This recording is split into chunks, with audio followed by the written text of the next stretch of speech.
Welcome to Burlap Teachers. Enjoy the video. Park the 2010 Ford Edge on level ground, engage the parking brake, and let the engine cool completely before beginning. Disconnect the negative battery terminal to prevent electrical shorts while you work. Gather tools, 10 mm and 13 mm sockets, pliers, a flat screwdriver, radiator hose pliers, jack and stands, and a drain pan. Have a replacement radiator that matches OEM fitment and a 50/50 ethylene glycol coolant premix ready. Expect to recover about 7 liters when you drain the system, so prepare a large container. Place the drain pan under the radiator and open the lower drain petcock to drain coolant. Remove the radiator cap to speed flow. Loosen spring clamps and disconnect the lower and upper radiator hoses with pliers, then remove the overflow hose and unplug the fan and sensor connectors.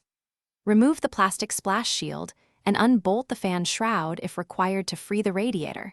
Use 10 mm and 13 mm sockets for mounting bolts. Unfasten radiator mounting brackets. Lift the old radiator straight up to avoid bending the condenser or fins, and set the new radiator in place in the exact same orientation. Reattach the lower and upper hoses, overflow hose, and tighten spring clamps securely. Reconnect fan and sensor plugs and reinstall the fan shroud and splash shield. Reconnect the negative battery terminal before refilling.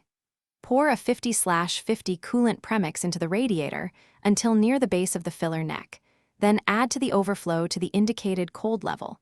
Roughly 7 liters will be used, but top off as needed. Start the engine with the heater on high. Watch for the thermostat to open and air to purge. Add coolant as bubbles stop and the level stabilizes. Inspect all.